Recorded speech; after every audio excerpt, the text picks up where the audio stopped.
Hai Kacers, apa kabarnya nih? Mudah-mudahan sehat selalu, bahagia selalu ya pastinya.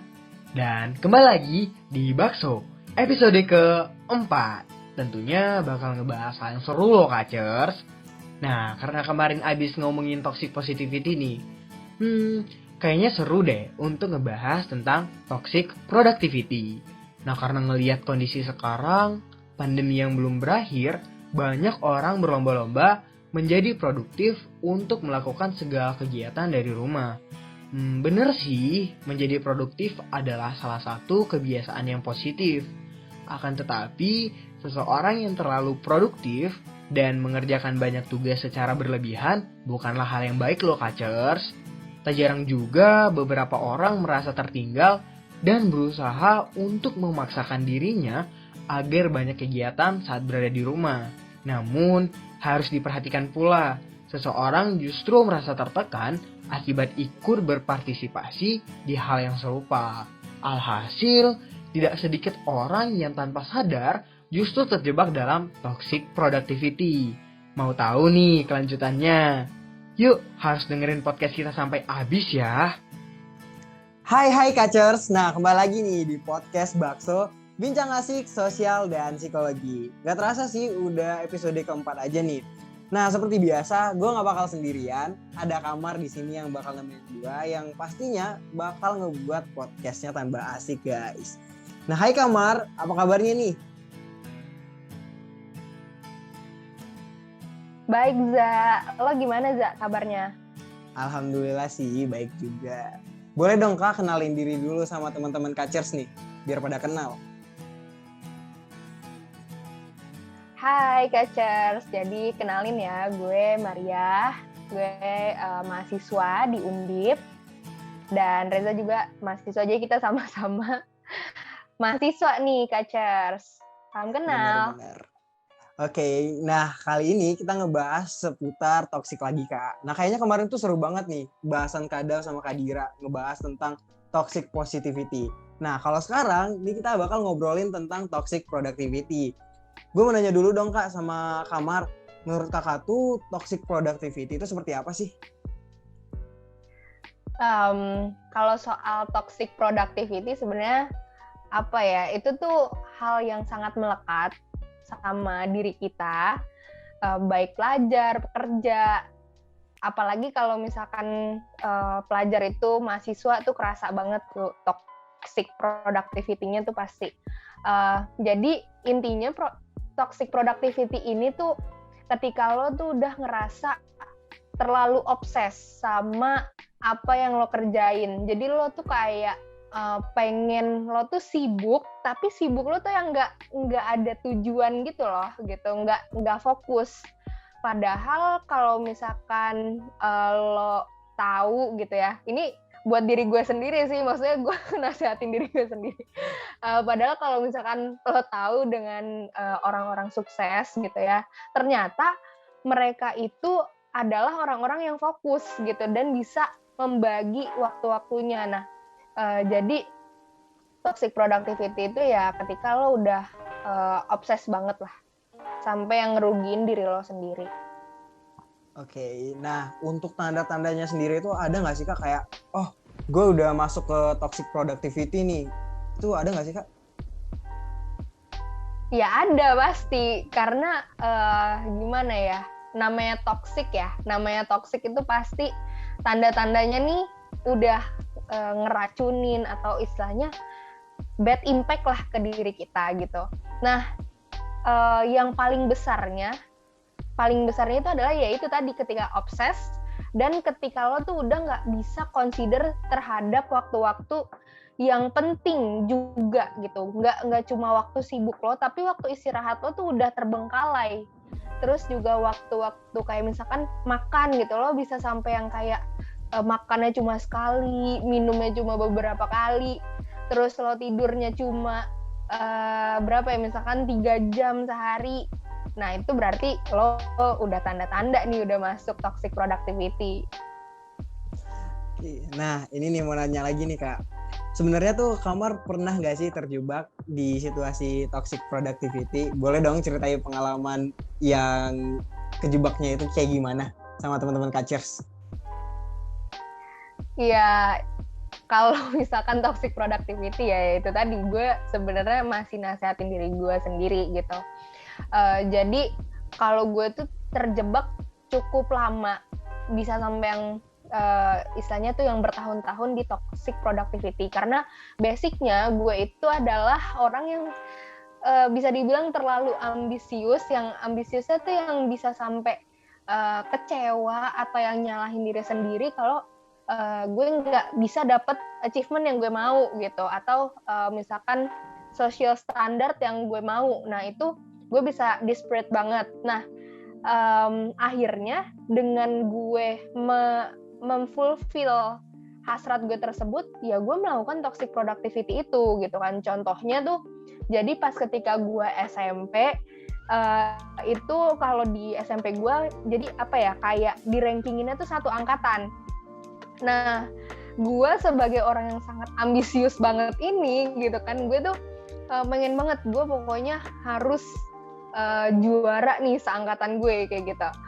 Nah akhirnya gue tuh yang belajar lebay banget. Jadi misalkan gue tuh mau ujian di bulan Agustus.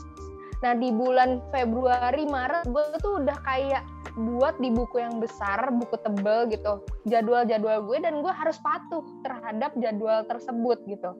Padahal kan istilahnya kayak ketika kita menjalani hari-hari, nggak bisa yang kita tuh lempeng apa ya, kayak semangat terus atau happy terus gitu kan, tapi gue maksain kayak gitu.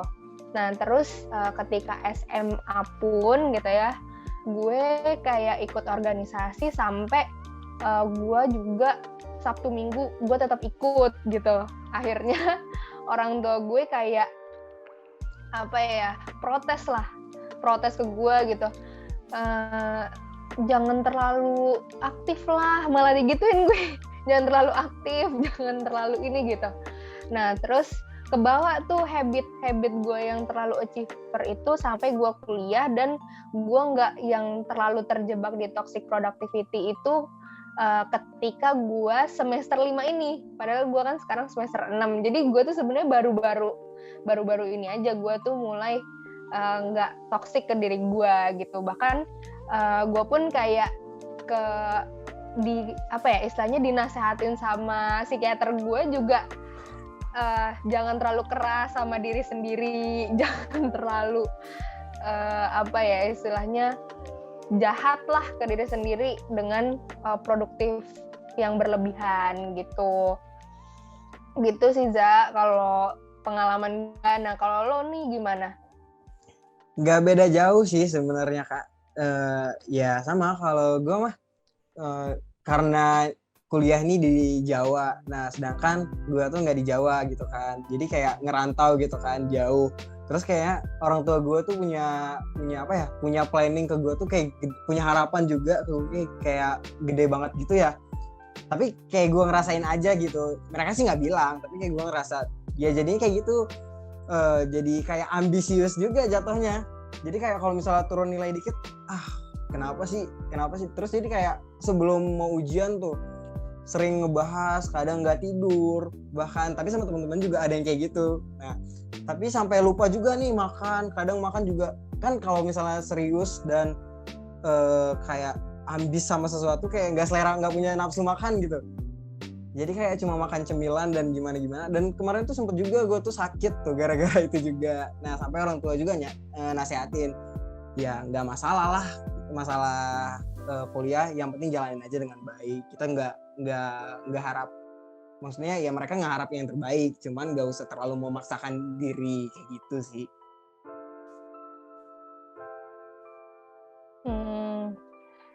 Jadi kayak lo tuh pengen berusaha menuhin ekspektasi itu gitu ya, sampai lo tuh yang lupa. Iya sama gitu, karena kalau gue sih karena gue cewek pertama ya, anak cewek pertama, jadi tuntutannya ada banget gitu Bu. Bener banget sih Kak, kayak jadi ini ya Kak, jadinya panutan ya buat adik-adiknya. Iya, kalau misalkan tuh kamu tuh ya Maria gitu, yang akan dicontoh sama adik-adik kamu gini-gini, itu beban juga buat gue. Dan orang tua gue pun termasuk yang mengidap toxic productivity itu sendiri. Jadi kalau misalkan mereka istirahat tuh mereka kayaknya ada yang salah nih dengan diri gue, padahal itu weekend gitu. Terus dan kayak misalkan gue nih adik-adik gue dapet nilai yang kayak padahal udah cukup gitu, misalnya 8, ya udah kayak malah ditanyain, bukan yang kayak oh bagus gitu, enggak, kenapa nggak 10 gitu. Ya udah, anak-anaknya enggak sih, yang toxic productivity lebih ke gue doang. Jadi guenya yang mentafsirkan itu benar-benar ke diri gue.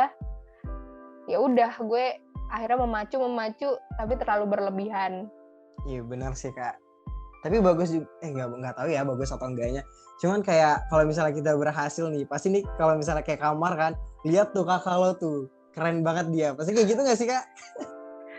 Iya sih. Cuma nggak tahu ya Wak, kok tetap ternyata nggak enak juga kalau kita berada di toxic productivity ternyata. Bener. Nah apalagi nih kayak di masa pandemi ini, kayak kakak bilang tadi kan, padahal waktunya weekend nih, kayak ada ngerasa ada yang ganjel gitu kan kalau nggak ngelakuin apa-apa gitu kan. Nah kayak di masa pandemi sekarang, orang kan tuh berlomba-lomba tuh untuk produktif. Nah sampai nggak sadar malah kejebak di situasi toxic productivity. Nah menurut kakak tuh kan, kalau misalnya kita terus terjebak dalam situasi tersebut, itu dampak atau bahayanya apa aja sih Kak? Ya pasti banyak banget. Kalau yang tadi gue ceritain tuh banyak banget. Jadi lo tuh pertama ya, selain paling utama sih dampak kesehatan ya. Dampak kesehatan itu jelas banget. Gue tuh bisa yang sampai nggak tidur sampai jam 3 pagi. Kayak di depan laptop gue harus selesain semuanya gitu. Bahkan yang kayak to-do list gue itu harus gue checklist semua. Padahal nggak harus. Tapi karena guanya keras ke diri gue, dan padahal itu nggak ada yang nuntut ya. Jadi orang-orang toxic productivity itu menuntut dirinya terlalu berlebihan, padahal lingkungan ataupun kayak misalkan dari orang tuanya, teman-temannya tuh nggak ada yang nuntut mereka, tapi merekanya aja yang terlalu ini kan. Nah jadinya kayak nggak sehat ya. Bisa sampai pagi terus kayak bangun jam 7 tuh harus udah semangat lagi gitu. Nah itu kan nggak baik banget untuk kesehatan kita gitu. Dan gue pun ngerasa ketika ngejalaninnya itu kayak malah nggak optimal gitu. Gue berusaha untuk perfect gitu ya. Maksudnya gue merasa nih ketika gue menyanyiakan waktu itu kayak itu adalah kesalahan yang fatal gitu. Padahal ketika gue terlalu mengorbankan waktu gue untuk sibuk tanpa gue istirahat juga, itu gue sama aja mengorbankan waktu gue berhari-hari berikutnya itu dengan pekerjaan yang gue kerjain tidak optimal gitu. Bahkan itu bisa kalau cewek gitu ya, terutama cewek, bisa mempengaruhi hormonnya banget gitu kan, dan itu bisa lead ke penyakit-penyakit selain badan dan juga mental gitu. Nah terus yang kedua, ya lo jadi nggak fokus aja. Misalkan kayak lo tuh pengen berprestasi, pengen apa gitu, tapi hasilnya itu nggak yang terlalu maksimal gitu. Itu jadinya kan jelek ke diri lo juga. Lebih baik lo tuh fokus ke dalam 1 atau 2 achievement, tapi lo tuh the best gitu di situ. Jadi ya menurut gue dampak-dampak yang paling utama itu jadi dalam sisi kesehatan badan, mental juga benar-benar nggak baik. Terus lo juga jadi nggak fokus terhadap apa yang sebenarnya mau lo capai.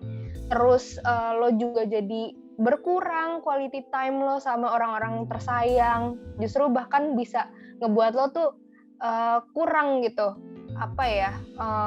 Dengan orang-orang terdekat, atau bahkan lo bisa yang jadinya sendiri banget nih gitu karena terlalu sibuk terhadap pekerjaan lo itu gitu sih. Emang nggak baik ya Kak kalau misalnya diterusin tuh. Ini dong Kak, mau nanya juga. Nah, biasanya tuh ada nggak sih yang Kakak lakuin biar supaya terhindar dari toxic productivity?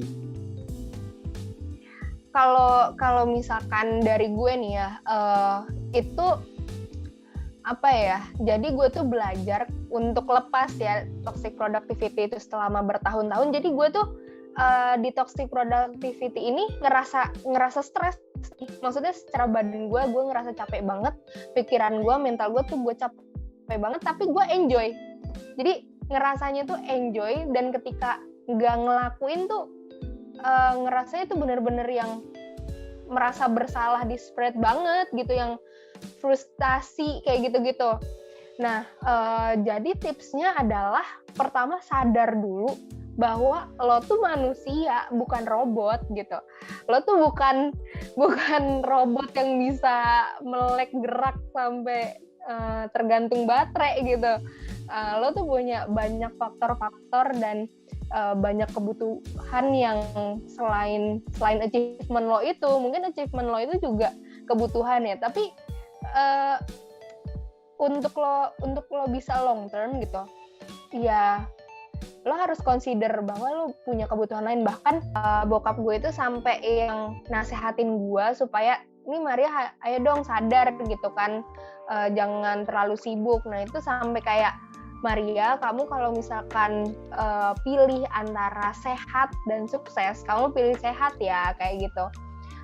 Dari situ gue jadi sadar, bahwa gue tuh nggak cuma harus sukses, tapi gue juga harus sehat gitu. Karena nanti ketika udah umur 40-50, orang-orang itu banyak yang menyesal karena dia itu terlalu mengorbankan kesehatannya untuk kesuksesannya. Jadi ya di masa tuanya dia bayar untuk yang dia korbankan itu gitu kan. Memang kerasanya pas saat muda ini kayak gue seger nih gitu, tapi nanti 10, 15 tahun, 20 tahun kemudian tuh baru kerasa dampaknya ketika kita terlalu over dalam produktif. Nah, terus yang kedua, berdasarkan kesalahan gue juga nih, jadi gue itu terlalu memasang to-do list yang kayak nggak realistis. Jadi buatlah to-do list atau jadwal yang realistis nih guys.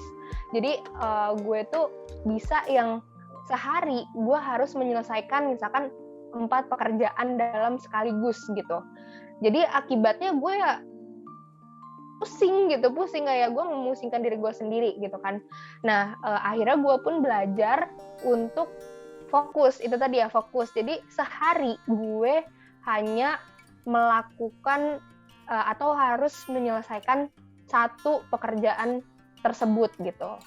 Jadi besokannya, gue mau ngerjain apa lagi nih, beda-beda. Jadi seminggu, gue bisa mengerjakan 7 gitu, menyelesaikan 7. Dibandingkan gue sehari, gue menyelesaikan 4. Gue tuh jadi hasilnya gini, gue ngerjain A, B, C, itu nggak sampai finish. Gue ngerjain semua, tapi nggak finish semuanya gitu. Nah itu kesalahan yang gue lakukan.